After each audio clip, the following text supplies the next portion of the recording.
Hello everyone, this is a different format that certainly I am used to. This is a quick Q&A video I have made primarily because YouTube sent me a threatening email that I was about to lose my partner status because I hadn't uploaded a video in a while or something. So this is me doing that, but I thought it might be a fun time to ask some questions on Twitter and see if there was anything anyone was particularly interested in me saying. So yeah, here are some questions that people asked me. I hope it's pretty fun. If you're not particularly interested, I would quite like it if you just kept the video playing muted in another browser, just because, you know, I would quite like to keep my channel the way it is. Thank you very much. But I will say, there is a actual real substantive video on the way. It's about Final Fantasy VII Remake. You're seeing some footage from that game in the background. That might play a little bit part of the video, who knows. But yeah, I'm very excited about this project, and I think it's going to turn out great. I think it should be out pretty soon, like in about a month's time, hopefully, around the time that Final Fantasy VII Rebirth comes out. You should be watching a feature-length Wudaba take on the original Final Fantasy VII Remake. So yeah, please look forward to that. And without further ado, let's get on with some of these questions. AlwaysBetOnDunc asks, if you are not restricted by time, money, the bounds of human existence, is there any project you'd like to create that you couldn't before, not even strictly locked to just video essays? The first thing that immediately comes to mind is I would like to make a big indulgent JRPG. I spend a lot of time just kind of thinking about games I'd like to make and things that I want to write and stuff like that. And some of those are achievable, like, you know, novels and stuff like that. I think I could definitely write a book or two. A big budget JRPG is so infeasible in so many ways, but I would still like to do one. But yeah, so that's what I think. If there were no constraints whatsoever, I would make a big, silly JRPG about. It would be an urban fantasy thing. It would be set in a city, and mysterious things would be happening. That's what it would be. That's a little teaser for something that will absolutely never get made. Vernatio asks, have you met anyone new through YouTubing that you don't think you would have come into contact with otherwise? Not directly. I don't have any like big name fans that I'm aware of. Like there hasn't been, the angry video game nerd hasn't like showed up in the comments or anything, say, hey, I love your work and things like that. So there hasn't been something quite like that. But what I would say is the skills that I've developed, the interests that I've developed, all of that stuff I think has got me to meet new people. Just the sheer fact of it's putting myself out there in a way that I wouldn't normally, and it kind of changed the way I look at things, the way I act, the way I think about things, in ways that, you know, have determined the kind of communities that I am interested in being a part of, and things like that. So yeah, I guess the answer is indirectly, yes. Vernatio also asks, what's the deal with the Guado from Final Fantasy X and how they fit into the plot? They seem to tick a lot of boxes for stuff like elves/fairfolk. They're distant, reserved, and ancient, but they're also just generally a lot more evil than that kind of dude usually is. Tell me about Guado. To keep things as brief as I can, because I really went off on this in prior takes, I apologize. I think the identification with them being like analogs for elves is correct. They have a lot of kind of shared visual iconography and ideas. I really like their kind of hair things. They're like sort of like tree roots, which is, you know, very kind of cool and sort of resonant visually. And I think they are evil because they kind of align themselves in the way that elves kind of traditionally do in a lot of fantasy things. that's a broad statement. There's a lot of cultural baggage and stuff going on there. Just can't go into that right now. But I do think that Final Fantasy X is a game that is about kind of rejecting sort of tradition, conservatism, things like that. It is very skeptical of the idea that things should be preserved how they are, and that the past is kind of like inherently valuable and should always be remembered and preserved, and its ideas should persist forever. And the Guado, because they are this kind of, staid conservative force, they are presented as not evil, but a lot of them side with Seymour, who is kind of a secondary antagonist of Final Fantasy X. By the way, if you haven't played Final Fantasy X and Final Fantasy X-2, you should. They're incredible games. And I'm going to spoil X-2 a little bit here. So go play that game first and come back at this time code if you don't want to spoil on X-2. But I think the interesting thing about the Guado is in X-2 specifically.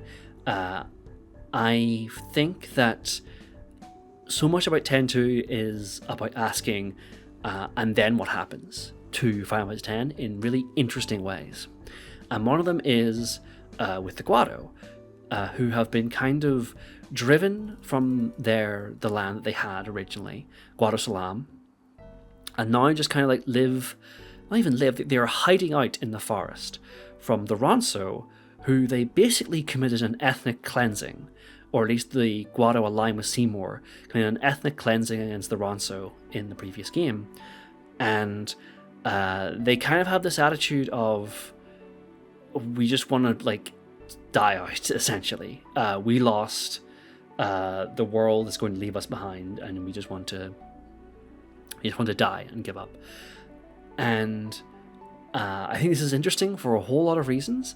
But one thing I think, and my memories are a little vague here, but I believe two things can happen based on choices. Is either the Ronso like find them and just wipe them out, and like that's it, or I think if you convince like Seymour's head lackey from the previous game, if you convince him to become the new leader of the Guado, or like make him the new leader of the Guado, then he will kind of fight back against the Ronso when they arrive. And I think there's like an interesting question to be had there about, is this the right thing to do? Because like the Ronso, like a terrible crime was committed against them. And, this guy that you're potentially helping into power is one of the people who did that, who facilitated that. He was one of Seymour's guys. And there's a lot of ambivalence, I think. Not even ambivalence, but like the game doesn't resolve in what choice is right a lot of the time. There's a lot of answers to questions raised in X-2 that I think the game takes as equally valid. In particular, there is a very famous ending thing that you can unlock, where a character asks, "Hey, essentially, would you like this ending or this ending?" People who played the game know what I'm talking about, and I think the game thinks both those endings are valid. One ending obviously became canon and was built out in sequels, but notably, one of those sequels is a book that I think is extremely skeptical that was the right ending, that was the right idea. So there's a lot of space within X-2 to explore ideas without reaching necessarily concrete thematic conclusions on this is the right thing or this is the right choice. And I think the Guado are really interesting in that sense. I think in 10 they're okay. I think I would prefer them not to be racialized. I think the Al-Bhed stuff, for as fraught as it is, the Al-Bhed stuff works a lot better. It's a lot more interesting. I think 10 doesn't really flesh out the Guado for them to be hugely compelling in that. But in X-2, I think they're part in the story is really interesting and really sits in like such a thematically rich place, the Tentu dolls, between this kind of like radical futurist stuff and, you know, the idea that these traditions and things, it still holds value to people, and do we all just like give it up? Or yeah, I think 10-2 makes the Guado really, really interesting.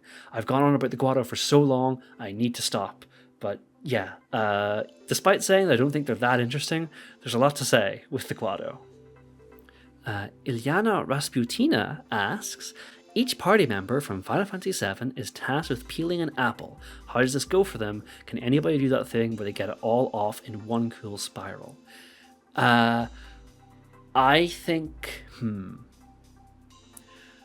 Cloud can do it. Not the cool spiral thing. He can peel an apple very efficiently with the best of them, but in a way that is kind of like, he can only do it one way.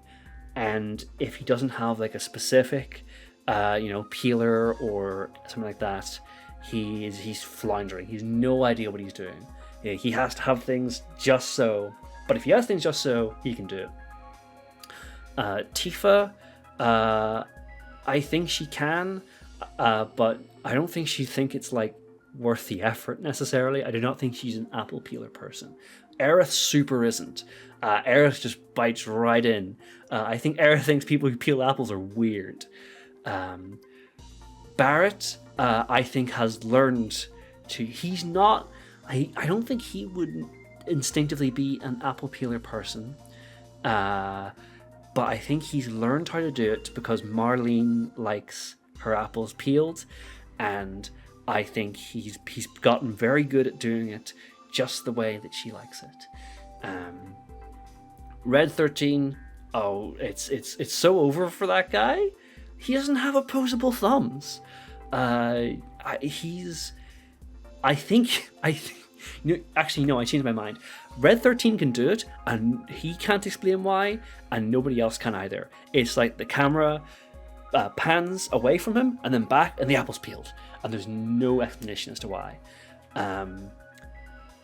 As for Yuffie, I don't think she can do it.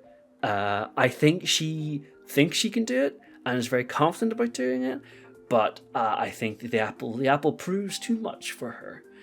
And Sid can probably do it, but he doesn't ever. And if people ask him, "Hey, could you peel this apple for me, Sid?" He kind of looks at them and thinks they're gay and throws a slur at them. I don't like Sid. I hope to change my mind on that when the new Final Fantasy VII game comes out. Vincent, I think, is hopeless. Cannot do. He is the worst of the bunch. Incapable of peeling an apple. Just flatly unable to do it. And Kachi can. Reeve can't. That's my assertion here, and I'm sticking with it. And I think it takes Kachi some effort, but he's able to do it. Reeve is just a hopeless dunce who has never done anything for himself in his life. That's right, Reeve. I'm calling you out, motherfucker. So yeah, I think, unless I'm forgetting somebody, which I sure hope I'm not, I think that's every Final Fantasy VII party member and their apple peeling status. Can everybody do the thing when they get off in one cool spiral?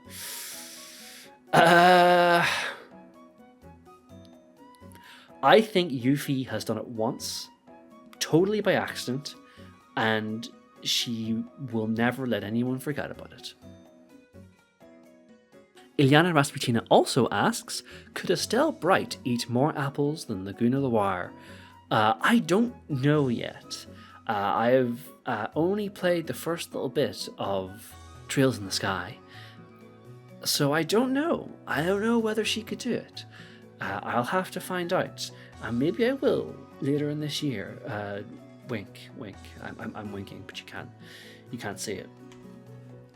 AlexaLily asks, Do you think all this Final Fantasy VII Remake business is leading up to an eventual Guys remaster? No, I wish it were. I don't think if Square Enix were to make a fighting game again, it would be in that style. I truly think there is someone at Square Enix who every day is phoning Arc System Works and asking for them to make a Dissidia for them. I believe, I have no evidence for this being the case, but in my heart of hearts, I think that is happening. I would like to see an Guys port, though. I think that'd be nice. They should add Xion from the Bouncer. I think that would be fun, because Dream Factory, who made Guys, went on to make the Bouncer as well. I think that would be really cute and would appeal to nobody but me. AlexaLily also asks, what is a hidden gem game you think deserves more attention/love? Oh, there's so many. Just right off the top of my head, a game that came out last few years I don't think got the attention I think necessarily should have, is a game called I Was a Teenage Exocolonist. And I think the name and the aesthetic put off a lot of people that I think would really like it, because it kind of evokes the nice core pastel cozy games vibe, and the game isn't that at all. There's elements of that, but it's actually a pretty sad game. I think that was like the main thing I would take away from it, is that I found it like really deeply sad in a lot of ways, and it's fantastic. I think it's really phenomenal. I think about its ending all the time. There's so many great little bits in it. I was not expecting to like it as much as I did, and I came away like really, really delighted by it. It's got really positive reviews on Steam. Everybody who's played it seems to really like it, as far as I can tell.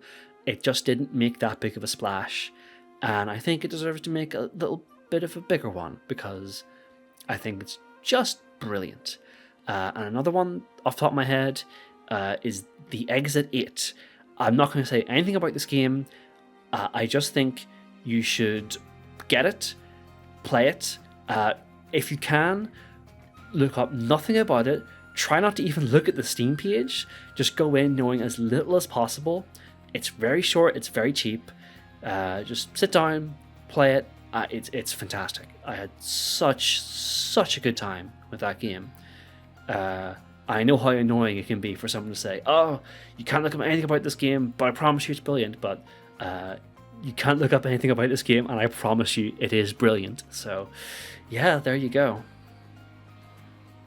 AlexaLily also asks, which Final Fantasy has the best Moogles?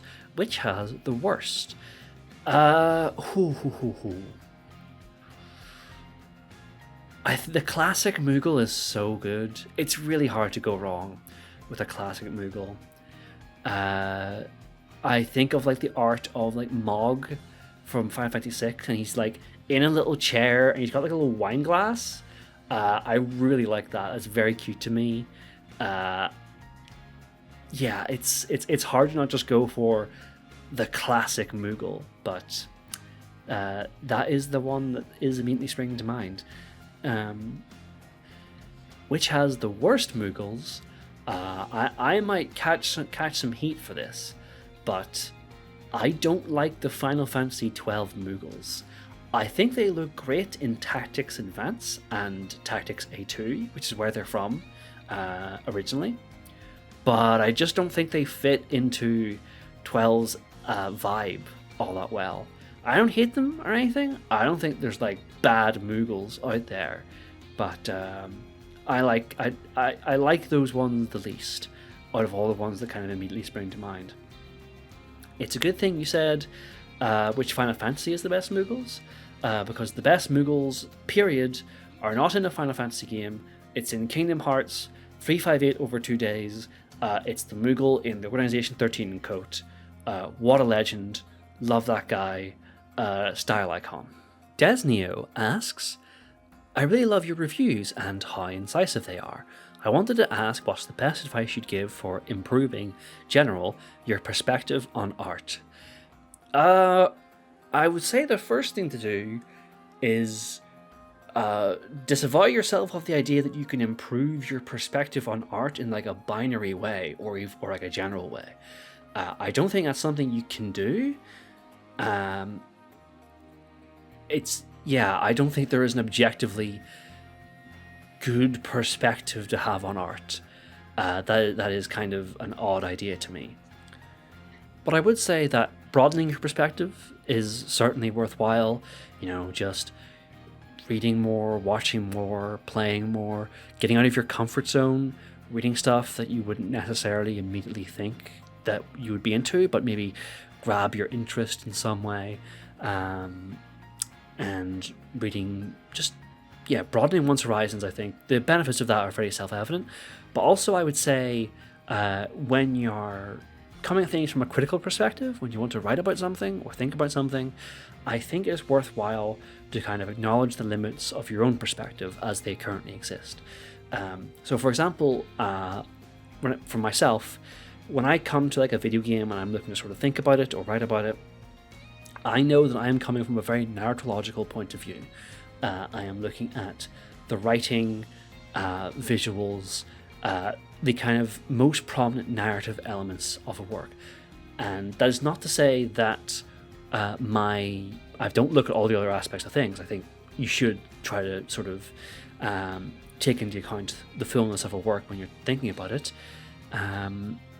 But it does mean that I have preferences and biases that will express themselves in whatever I choose to write about a given work. And knowing those limits and biases not just, I think, is going to improve your writing, because you'll know which stuff you want to focus on and how you best want to express things, but also it will kind of teach you that there are limits to your perspective, and there are places that your perspective isn't necessarily going to lead you to something constructive or compelling. Like, say, for example, because of my narratological perspective, I am unlikely to do any particularly in-depth writing on Super Mario Brothers, just because I don't think my perspective has anything particularly interesting to say about Super Mario Brothers. I have an opinion on Super Mario Brothers, but that is not the same as like an interesting perspective. It is an opinion. It's just what I like and what I don't. And similarly, by the opposite token, if you have a framework that is really good at sort of, articulating the challenge of Super Mario Brothers, how it conditions you to play, how it teaches you to play, all these kinds of things, if you have a real laser focus on that, you are not going to be able to bring that same perspective to something like the Stanley Parable and get anything particularly interesting out of that. I think that is something a lot of writers, when they're just starting out, really struggle with, and I think most people who keep at it do eventually grow out of it, but I just remember years ago, I was pretty well into like quote-unquote character action communities, because Devil May Cry 5 was coming out and I was really excited about that. And the way those people would approach games so often was from the perspective of being Devil May Cry fans and applying the methodologies that they use to find like interesting things in Devil May Cry to every single video game they played. And not only did it kind of lead them down a complete dead end for almost every game they would think about, it also made them fucking miserable, both personally and just to interact with. So I've kind of seen where having a kind of single totalizing perspective on art leads you, and it's a very bad place. So I think, those are the two things I would say. Broadening one's perspective and knowing the limits of your own, and acknowledging when you're not necessarily equipped to find something interesting about a work because of the perspective you currently have. Xariam asks, are there any 2024 releases you're looking forward to? Yes, and most of them have come out or are coming out. I think my big ones are Final Fantasy VII Rebirth, obviously. Don't know if I can really say anything about that at the moment. But also, Tekken 8 is out. It seems good. Seems better than I was necessarily expecting. And I'm really excited to start playing it once I finish my project. Also, Prince of Persia, the new one, looks fantastic. I cannot wait to play that. The other two that I can think of off the top of my head are Saga, Emerald Beyond. I am becoming increasingly Saga-pilled. Akatoshi Kawazu is so cool to me. And I love his mad little series, and this one looks great even though it looks like shit at the same time. It's the Saga experience. I can't wait for it. And also the new Digital Eclipse thing, Lamasoft, the Jeff Minter story. I think that would be really cool. This Digital Eclipse like museum archive thing is so cool to me, and I'm really excited to be applied to something that I'm interested in. So, big thumbs up on that. Why did I put my thumbs up there? You can't see my thumbs, but I did it anyway. Oh my god. Anyway, Cold asks, what do you think they'll call Final Fantasy VII Remake 3? My vote is on Remember or something. Well, there's two answers to this. The first is what I think they'll do, and the second one is what I would like them to do. The first one is I think they'll call it Reunion. I know they said they wouldn't and that they gave that title to the Crisis Core remaster, but when dealing with Square Enix, often one must think, what is the stupidest possible thing one could do in this instance? And the answer is indeed calling it Reunion, I think. What I would like them to do, on the other hand, is they should call it Final Fantasy VII Revolution.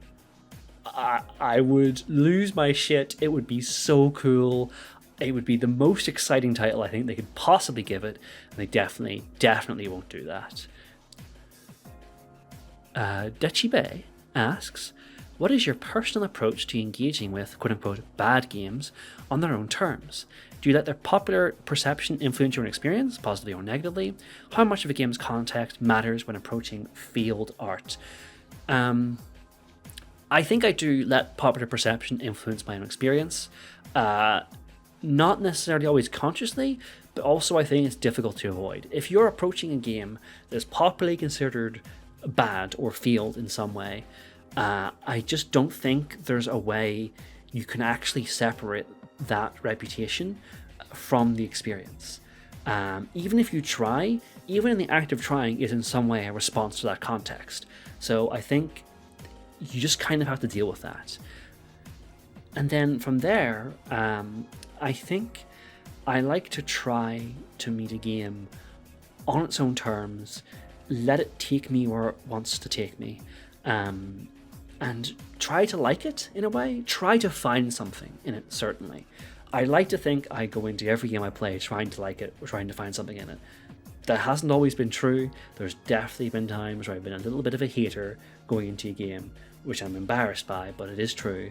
But I think looking at a game, looking at the things it does and the decisions it makes, and then trying to ask, well, what is the effect produced by these? What am I getting out of these decisions? What is this kind of working together to communicate? And I think an example of this, and it's a game I've been talking about for an entire year, basically, on Twitter and places, is Final Fantasy Type 0. That is a game where it's set in a school, and similar to Persona, you have different events and things you can do on a timetable towards a deadline. But one of the many differences compared to Persona is that you can't 100% it. You cannot see every single thing on one playthrough. It's like a minimum of 3, I think, to see and do every single thing. And I get two things out of this. First is, obviously, it encourages multiple playthroughs. It's a PSP game. It's kind of what it's built for, primarily. And you can make that assertion because of other decisions in the game that urge you towards multiple playthroughs. Like, new story gets added on the second playthrough. Things like that. But also, if we take it that this is a decision that was been made, what does that decision create? What is the effect that it creates that we cannot do everything on the first playthrough? And I think, or at least how I read that game, is that the alienating feeling of having missed things, of having things left undone, unfinished, unsaid, is what that game was trying to communicate.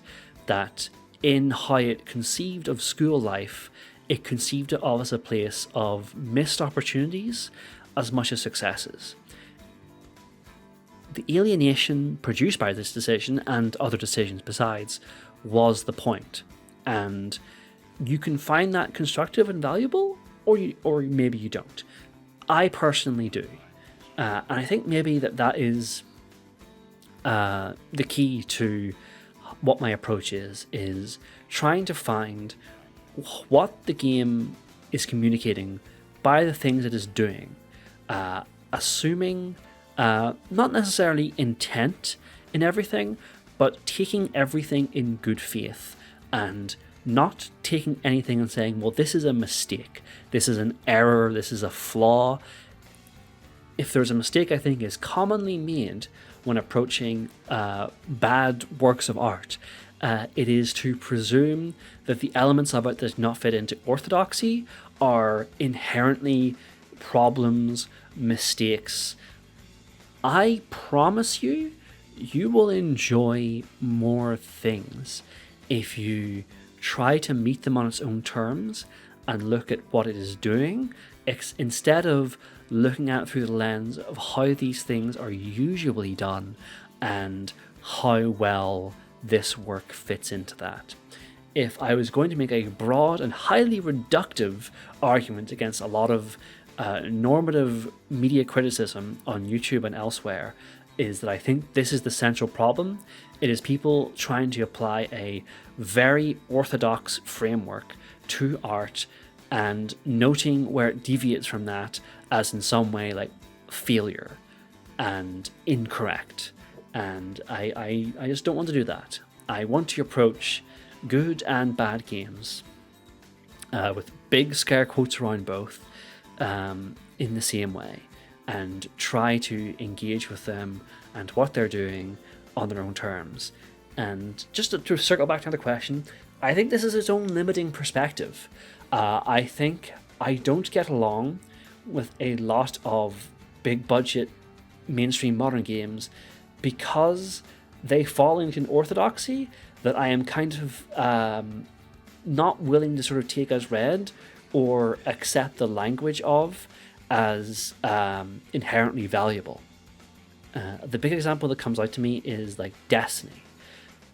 If people talk about Destiny, they will invariably always talk about the gunplay being like uncomplicatedly good, that there is like an inherent quality it has, and I kind of view that with suspicion inherently, and I think my inability to sort of have this framework of how does a good first-person shooter generally play and apply that to Destiny limits my ability to fully engage with that, at least on the terms that a lot of its biggest fans do. So yeah, I wanted to sort of like put that in there as to say, this is not a catch-all advice or totalizing thing that people should do to approach art. I think it's just the perspective that I have, and I get a lot of value out of it, but it has its limitations. It has its weaknesses. I don't get as much out of a game or any work just kind of doing the thing and doing it well as many of my peers. I am not a fan of Dragon Quest, I think, for this reason. I don't hate Dragon Quest. I actually love a lot of Dragon Quest games, but the way people describe having great pleasure in just like the rhythms and movements of Dragon Quest in a very basic sense, I don't really get a huge amount out of that, because I don't really find the thing produced by its decisions to be particularly novel or interesting. I don't think you can explain every opinion that I have or anyone has via the conscious framework by which they approach art. But I think that this is a notable example of where my own kind of suffers. I think I've gone on for a long on this one, but it's a very good question. It was very interesting to think about. Slaggathor asks, what's your favourite episode of Star Trek? The one that immediately springs to mind, I don't know if it counts, even though it's an episode of Star Trek, because it's so opposed to the entirety of the rest of Star Trek. Yeah, you probably guess what it is based on that. It is Far Beyond the Stars from Deep Space Nine. It is simply incredible television, one of the best episodes of anything I've ever seen. Avery Brooks' astonishing performance, just really, really remarkable stuff. But like I say, it's almost not a Star Trek episode.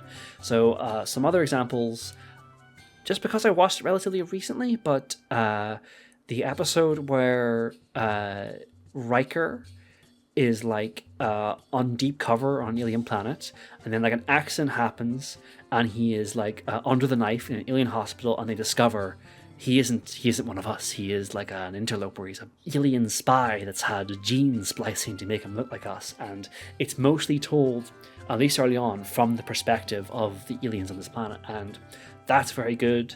The Offspring episode with Data and the child he creates, I really like that one. I like a lot of Data episodes. Data is one of my favorite characters in Star Trek. I really like... I don't know how I would feel about it if I went back and watched it now, but I remember there's an episode on the first season of Discovery, I think it's called Magic to Make the Sanest Man Go Mad, and it's a time loop episode with Mud, and I remember thinking it was great at the time, and it really blew me away. I haven't watched it in years, but it's still stuck in my head as one of my favourite episodes. And also, in terms of the original series, the episodes where there's a planet and the Klingons and the Federation are both on the planet. I don't remember the name. It's not the Neutral Zone. That's the Romulan one. It's the one I'm talking about. Federation and the Klingons are on a planet, and they both have embassies, and there's like a Cold War thing happening. I remember really liking that episode. I think that was really good. Slaggathor also asks, "What's your favorite Star Trek ship?" I think I'm opening myself up for bullying on this one, but I think the Narada is really cool. The Narada is the big evil ship made of swords from the first J.J. Abrams movie. I think it's really, really cool, and I think that's probably an embarrassing opinion to have, but I have it. And if you want one that's not that, the Borg Cube, it's perfect. It's one of the best ships in anything. It's just a big square in space, and it's all kind of, but they still make it sinister. It's just really good. Slaggathor also asks, "What's your favorite Star Trek ship?" I think I'm gonna be boring here and probably say I really like Spurk, I really like Gashir, and I don't know how popular this one is. I suspect not that popular because I don't really hear people talk about it, but Geordi/Data. Geordi is so hopelessly terrible with women, and it's ridiculous, and in my head it's because there's this beautiful android guy, and he's right there all the time, and he can't stop self-consciously or unconsciously sabotaging all his relationships with women because the person he actually cares about is right there. It's right there with him all the time, and he just never bring himself to say it. So yeah, those are the ships that I like. Vivi asks, "Have you played Mega Man 7? No. I have played very few Mega Man games. I think I've played Mega Man 9, Mega Man 1, and Mega Man 2, and a bit of Mega Man 0. And Mega Man X, I played that one as well. perhaps this is a weird thing to say about a series that I've played 5 games in, but I think Mega Man is a bit of a blind spot for me. I don't consider myself particularly au fait with it as a thing, and I just doesn't massively appeal to me. Maybe it's the aesthetic, maybe it's just how many of them there are. But I've never found it massively compelling. Like, no shade or real criticism of Mega Man there. It's just not really my thing, to be honest. I do want to play Mega Man Legends sometime this year. I get the impression that if I am a fan of any Mega Man thing, it will be Legends, because it seems very cute and is simply one of the best looking games ever made, I think. Roxy of the Stars asks, top 3 gaming TM experiences of the 2020s. Go. Gosh. You know, the thing I think of when it comes to this, and this will come up in my upcoming video, I think, but I don't know if I will ever have as good a time playing video games over an extended period ever again as I did in early 2020 when I played Pathologic 2, The Outer Wilds, and Disco Elysium, and the Final Fantasy VII Remake, all in like one run, all one after the other. 3 completely all-time masterpiece games, and I just played them all. And it was such a bounty of quality that I remember feeling a little bit kind of like, I didn't dislike them at all, but I remember feeling almost unimpressed by Disco Elysium by the time I got to it, because Pathologic 2 and Outer Wilds were just so astonishingly good that I was like, I mean, yeah, this game was pretty good. And now I look back now and go, well, it's clearly one of the best video games that have ever been made. But the problem is, I played 2 games that I think might be a little bit better than it, to be entirely honest, right beforehand. And also, you know, I think listing Final Fantasy VII Remake in there is going to be a bit coughing baby to a lot of other people, but that game is very special to me, so that was also a big thing. Individual experiences, I really have very strong memories of playing the Seat of Sacrifice trial of Final Fantasy XIV Shadowbringers, which is a really just wonderful moment. Probably the highlight of that entire game for me. Certainly, like everything after it is a marked step down in quality, as far as I'm concerned. I really associate that with the kind of time in my life, and it was a real bright spot in a very difficult period. It was 2020, it was difficult for everyone.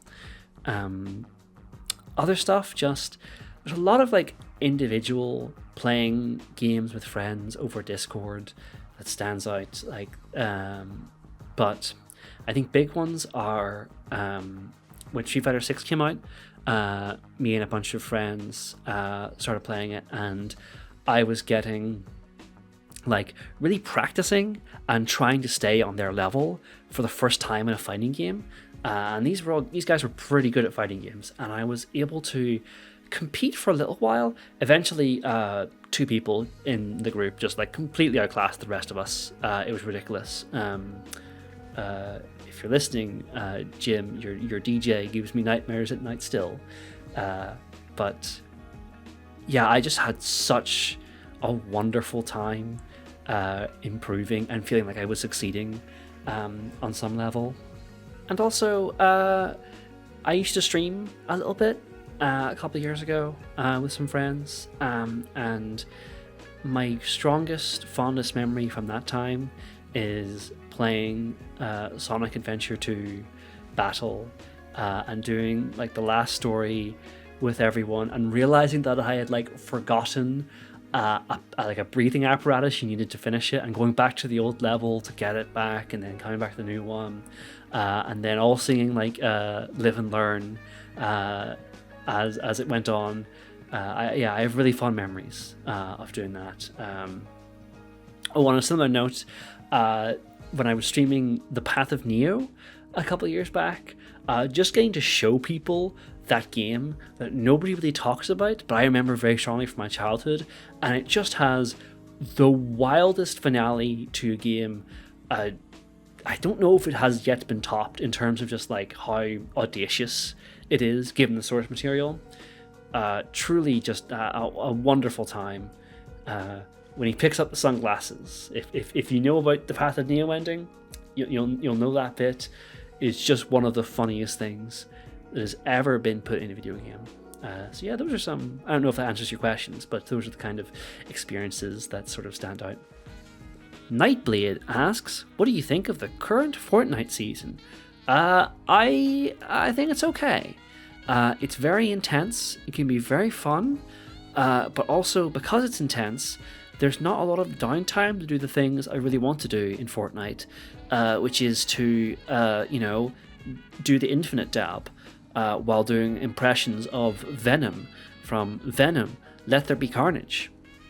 Fortnite is not an interesting game that much, really. It's just kind of a good vehicle for silly moments, and in making the game better to play, Fortnite has kind of reduced its capacity to be a vehicle for silly moments. By contrast, it was definitely worse, but I liked the OG season of Fortnite more, not just because it was like hilariously crap in a lot of ways, but also just because there was so much time where you just had nothing to do, and you were truly just taking the piss the whole time. I was kind of delighted by that season in a lot of ways. I'm still having fun. It's good to see Peter Griffin. It's just fun to go visit him and kill him over and over. It's just a great time hanging with buds. But yeah, I don't think it is kind of tapping into what I find compelling about Fortnite. Merle asks, which non-game worlds setting stories do you think would make for compelling pitches for games? This is an interesting one. I truly believe that there is a great superhero game out there waiting to be made that has not been made yet, and it's not based on like specific characters or like a Batman or a Superman thing.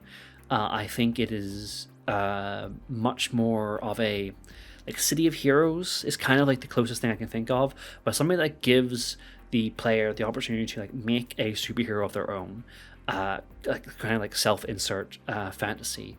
That I think is key to a lot of superhero stuff that maybe is not often talked about as much as I think it necessarily should be, given that at least how I feel is like very clearly a driving force in that genre. And I didn't like Baldur's Gate 3 that much, but I feel like that game is kind of that's the idea I kind of want to see applied to superheroes. The same kind of like, creating your character, having a very reactive world, and very importantly, I think, kind of romantic sexual stuff. I think there is a huge part of superheroes, particularly like post 70s, 80s, like Claremont X-Men, that's just soap opera stuff. And there's no video game that has ever sort of captured the romantic part of a superhero stuff. And I think I would like to see that in a game. No one's ever made a Superman game where like Lois Lane is a major part of it. There's X-Men games, but like the love triangle relationship drama aspect of X-Men doesn't really fit into it. The closest I think has come to this is that like Marvel's Midnight Suns game, but I don't think it's quite there. I don't think it's successful enough. On kind of a similar note, Anita Blake, that series or that like entire style genre of like sexy vampire monster fucking stuff, I think if that's done right, that could be super compelling. In a similar kind of like way of just like, infusing the kind of, there's vampire games, there's kind of Castlevania and stuff like that, but I don't think there have been a lot of games that like capture like the kind of like erotic kind of side of things that is, I think, inherent to a lot of vampire fiction. And I think, it would be nice for a game to try that isn't Vampire the Masquerade, because it seems like almost every Vampire the Masquerade game that comes out or is coming out is doomed to be a bit shit, including the tabletop game. And last, but certainly not least, Merle asks, what is the yaoiest game genre, and what is the eeriest? I mean, I don't even have to say. We all know. We all know. But I'll say anyway. The eeriest genre is, of course, Paradox Grand Strategy games, and the yaoiest genre is, of course, Tetris. And that just about wraps us up. Thank you so much for listening to all of this. I hope it was in any way enjoyable. Don't know if I want to ask you to like and subscribe for this, because this feels just like, like I say, a necessity more than anything else. I've never done anything like this before. I don't know if I'll do anything like this again. But regardless, I hope you'll join me again very soon, in my time anyway, for the next video. I think it's going to be really something special, and I'll see you then.